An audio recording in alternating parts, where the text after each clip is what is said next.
संत मत धारा आपकी सेवा में प्रस्तुत।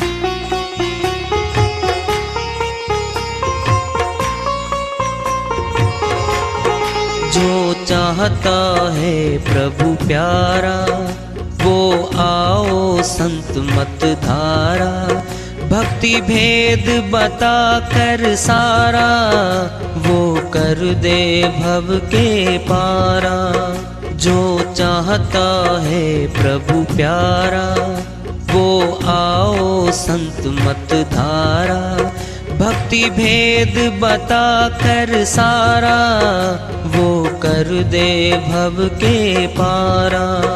जो चाहता है प्रभु प्यारा।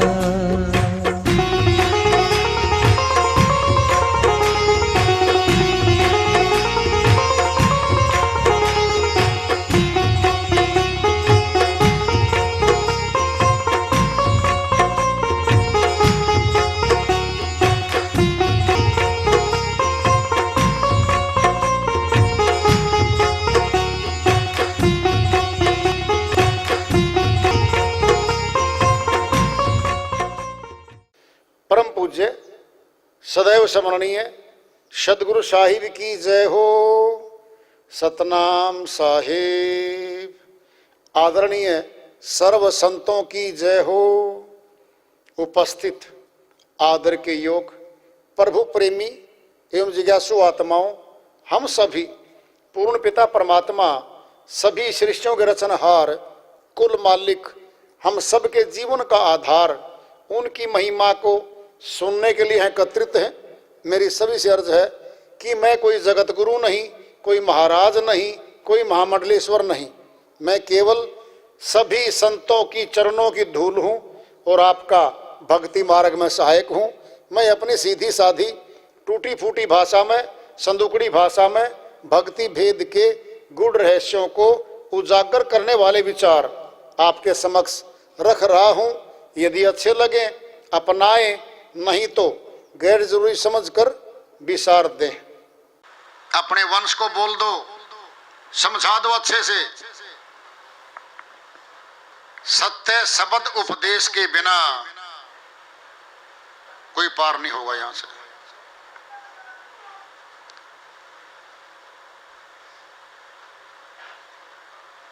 जब कबीर साहिब की लाइन में आएंगे तो कबीर साहिब के ज्ञान की ऊंचाइयों पे भी जाएंगे। साहिब ने कही रखा है,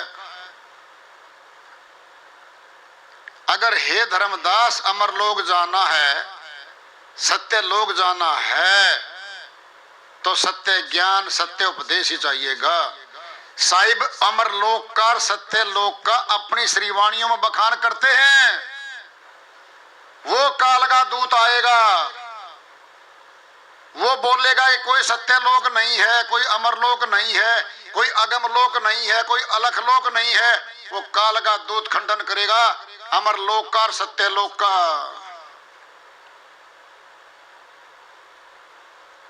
साहिब ने कहा अपनी श्रीवाणी में, हे हंसा तू अमर लोक का पड़ा काल बसाए।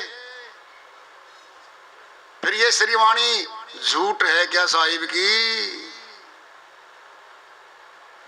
हे हंसा तू अमर लोक का, अमर लोक है। और वो काल का दूत जो आएंगे अमर लोक के सत्य लोक के शब्द का खंडन करेंगे वो लोग।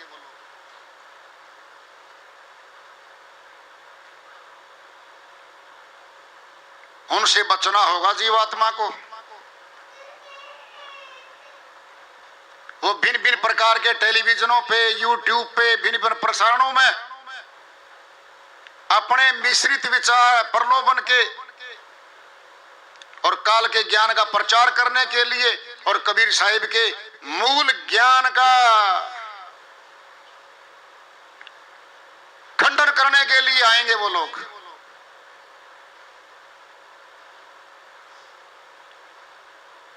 उनसे बचना बहुत मुश्किल है जीवात्मा का।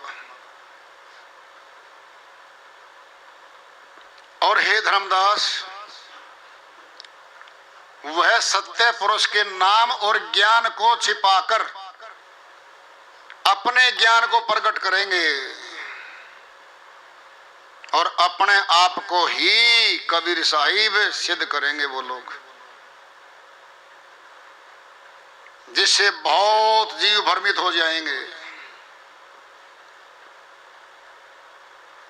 और ऐसे जीव काल के मुख में जाएंगे।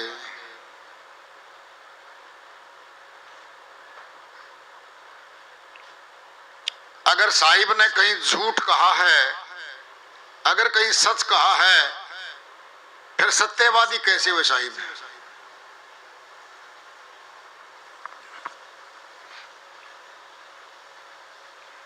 मैं सत्य पथ का राही हूं कह सकता, दिन को रात नहीं।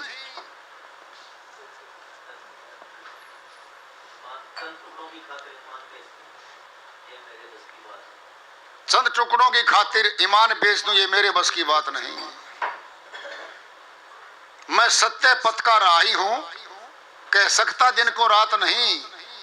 ईमान बेच दूं टुकड़ों में, ये मेरे बस की बात नहीं। ये श्रीवाणी भी साहिब की है। जब सत्य पथ के राही हैं साहिब, फिर झूठ का अनुराग सागर की कहानी बनाएंगे झूठी वो। इतना दिमाग तो रखते होगे।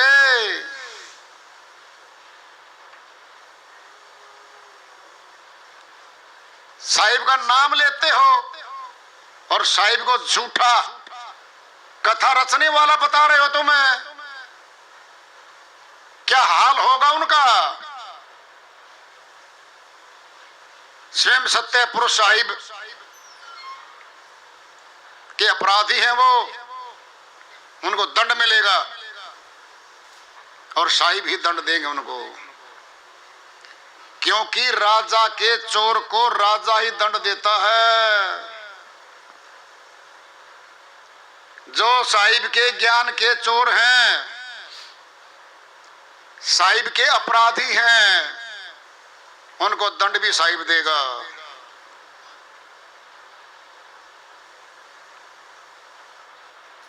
हम अपनी बात पे आते हैं।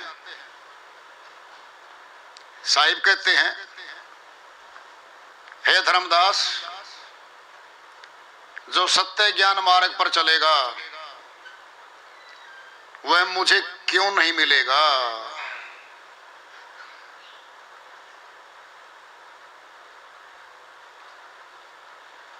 सत्य ज्ञान क्या है? साहिब अपनी श्रीवाणी फरमाते हैं, 14 अरब साखी भाखा, सार शब्द हम गुप्त करी रखा। 1400 करोड़ तो लोगों साखी बोल दी मैंने, और सार शब्द को तो गुप्त रख लिया। कहें कबीर सुनो टकसारा, सार शब्दम प्रगट पुकारा।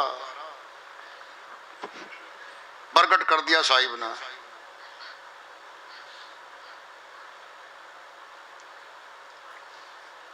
सार शब्द के वास्ते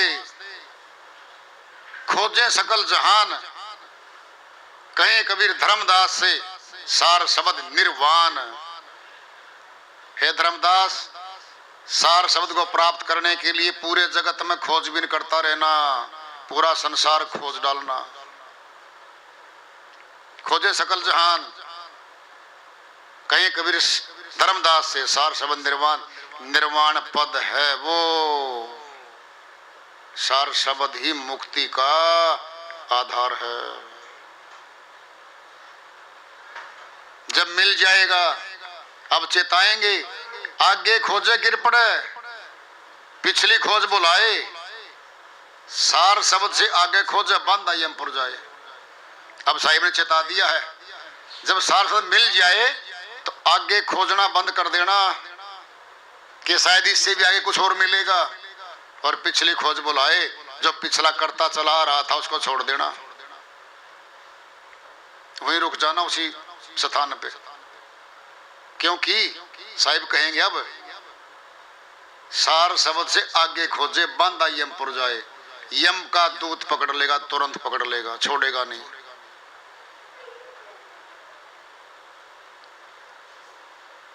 खुलासा होगा सार शब्द का, ध्यान से सुन लो। होए निरती तब सुरती लगावे, सार शब्द तब प्रकट पावे। साहिब की वाणी है, सुरती निरती मन पवन को पलटकर, गंग यमुन के घाट आने, कहे कबीर सो संत निर्भय हुआ, जन्म मरण का भ्रम भाने।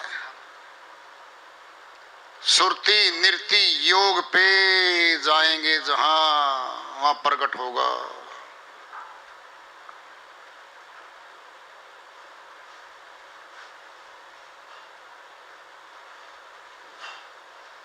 जहां प्रकट होगा, क्या वो शक्ति है, सत्य पुरुष की शक्ति है, वहीं पे है, वहीं सब कुछ है। वह अष्टकवल दल है।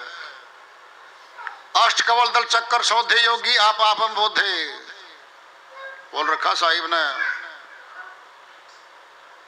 और पलटू साहिब ने खूब बोल रखा है। सुन संवत द्वादश अठवां, चार तत्व से न्यारा हो, पलटू अटक सारी सिक्का, परखेगा कोई न्यारा हो। सार शब्द की परख बताएंगे अब खोल के सुनने में। सुन संवत द्वादश अठवां, द्वादश भेद इस बात में,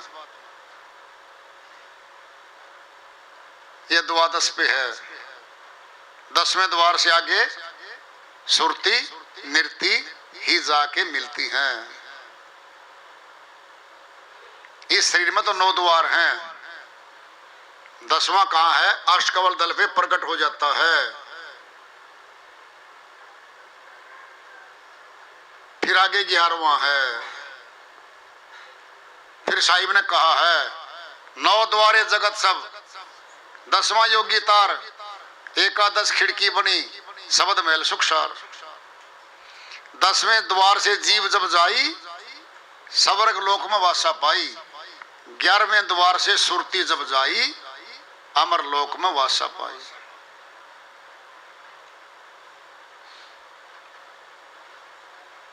ग्यारहवें द्वार से सुरती जब जाई, अमर लोक में वासा पाई। फिर साहिब ने कह दिया अमर लोक में वासा पाई।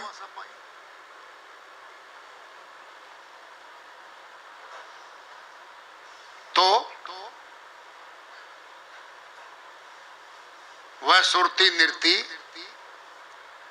सुरत की 2 शक्तियां हैं आत्मा की, प्राणों में निरती है, पूरे शरीर में फैल गई, ये फंस गई। शरीर को चलाने वाली शक्ति का नाम निरती है। सुरती ध्यान है जो हर समय मन के साथ बाहर रहती है। ध्यान हमेशा बाहर घूमता हमारा। निरती इस जड़वत शरीर को जिंदा रख रही है, प्राणों में निरती है। इन दोनों का संगम होगा कहीं नुक्ते पे, सुरती निरती का, तब सत्य भक्ति की शुरुआत होगी। इससे पहले सत्य भक्ति की शुरुआत नहीं है। और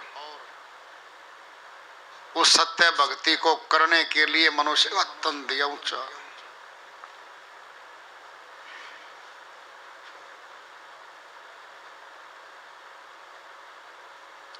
जो मनुष्य तन को पाकर प्रभु प्राप्ति का प्रयत्न नहीं करता, वह भार ढोने वाले पशु के समान है। जो दूसरों का बोझा ढोते ढोते मर जाता है, पशु को कुछ नहीं मिलता। पशु को, जो मनुष्य परिवार का बोझा ठाते ठाते, उनकी देखभाल करते करते पालन पोषण में उनकी जिम्मेदारी निभाते निभाते मर जाता है, सत्य भक्ति नहीं कर पाता, पशु है वो। भक्तिहीन नर पशु समाना। जो मनुष्य तन पा करके प्रभु भक्ति नहीं करते, गोस्वामी जी महाराज कहते हैं वो पशु ही हैं, पशु की करनी कर रहे हैं वो। मनुष्य तन मिला है, ऊंचा कर्म तो सत भक्ति है, मध्यम कर्म दान पुण्य यज्ञ हवन तीर्थ व्रत सरगुण भक्ति, ये द्वितीय है। क्या है? ये आसान है। इसमें 10 इंद्रियां सहायक होती हैं। मन खुश होकर जगत में आत्मा को कर्म कांड में फंसा लेता है, जड़ चीज को जीवित होने की कल्पना दिलवाता है। मन कल्पित देवी देवताओं की भक्ति पूजा अर्चना में जीवन गंवा देता है और जीवात्मा का श्वासों का कोटा खत्म हो जाता है। रोता पीटता जीवात्मा निकलता इस शरीर से, बता किसी को पता नहीं है। जो भेदी आते हैं बताने, उनको समझना नहीं चाहता।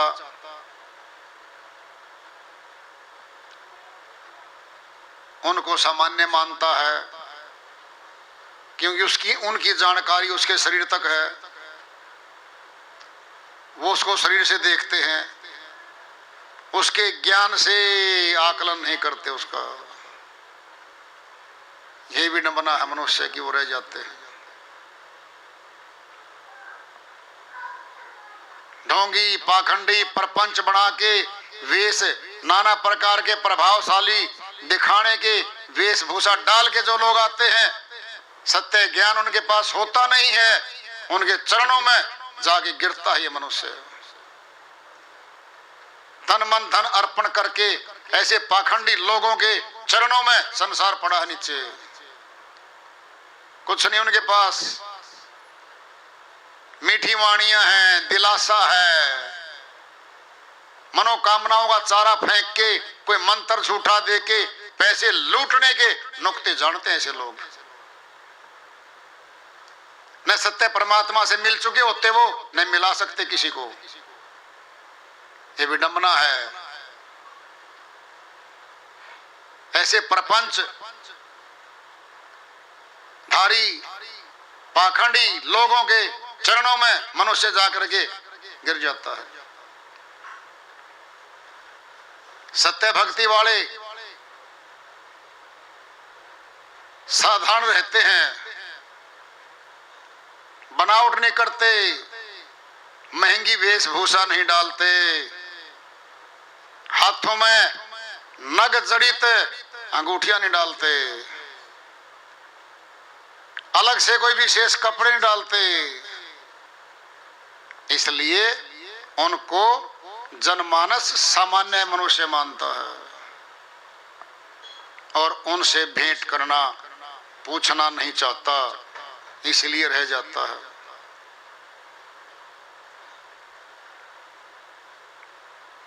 साहिब ने कह रखा है, भेष तथा उम्र देख मत भूलिए, पूछ लीजिए ज्ञान, मोल करो तलवार का पड़ी रहने दो म्यान। साहिब कहते हैं भाई, वेशभूषा को देख के और उम्र को देख के मत भूल में रहना, धोखे मत रहना, ज्ञान पूछ लो, ज्ञान है क्या। आत्मज्ञानी हो, परमात्म ज्ञानी हो, दो ही पर्सन है जिज्ञासु भगत के। हाँ हैं जी, पर रुक जाओ वहां पे, फिर पूछो, फिर जान लो, फिर चलो। मोल करो तलवार का पड़ी रहने दो म्यान। म्यान तो बहुत चमकदार है, अंदर तलवार पे तो धार है ही नहीं। वो चमकनी म्यान क्या काम आएगी, वो चमकनी वेशभूषा, प्रभाव डालने वाले बाल कपड़े महंगे महंगे साजो सामान, महंगी महंगी गाड़ियां, डेकोरेशन वाले मंच क्या काम आएंगे हमारे?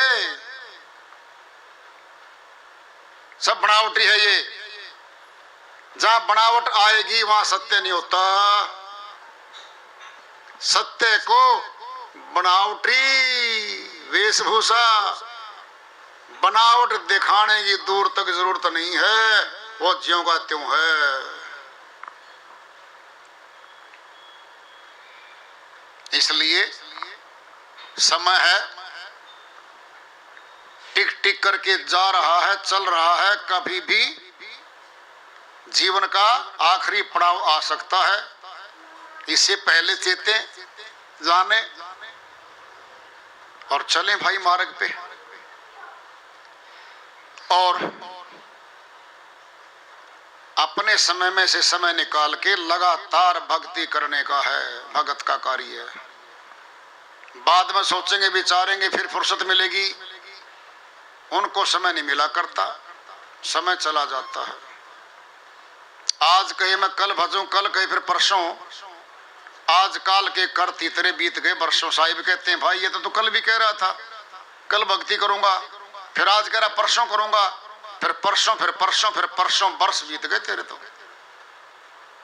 कल करे सो आज कर, आज करे सो अब, पल में परले होएगी, बहुरी करेगा कब। साहिब कहते हैं भाई तो कहता ना आज, आज नहीं अभी, अभी कर, पल में परले हो जाएगी। आप मर गया तो जग परले, उसके नाम का सारा संसार मर लिया, खुद गया। हर पल दर पल हम मौत की तरफ खिसकते जा रहे हैं। जीवन छोटा होता जा रहा है, मौत निकट आती जा रही है। बस पता नहीं है कौन से पल में आ रही है। इसीलिए कल्पना करें बैठे हैं, झूठे विश्वास में बैठे हैं, इतने साल की योजना बना के बैठे हैं। योजनाएं सभी की ध्वस्त हो जाती हैं। यहाँ पे किसी की योजनाएं नहीं पूरी होती, काल पुरुष किसी की योजनाएं नहीं सफल होने देता। यहाँ पे फिर साहिब ने कही दिया आखिर में, रहेगी मन की मन में रह जाएगी। ये कर देता तो वो होता, ये होता उसकी रहेगी, फिर पछताना पड़ेगा बाद में।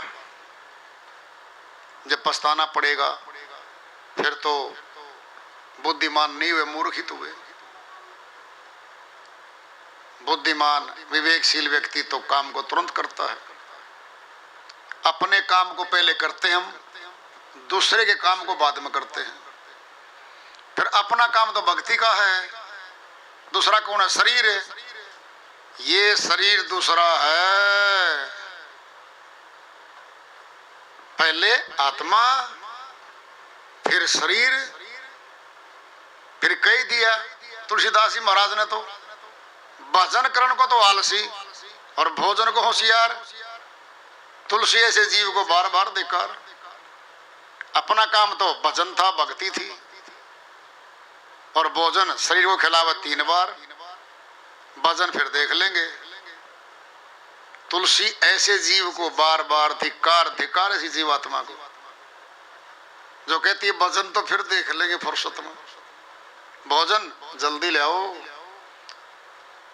इसलिए संतों ने खूब चेताया भाई, खूब बताया है, मार्ग पे चलें, भेद जान लें, जान चुके जो चलें और अपना जीवन सफल बनाएं। आज श्री वाणी को यहीं विराम देते हैं। प्रेम से बोलिए सदगुरु साहिब की जय हो। अब ना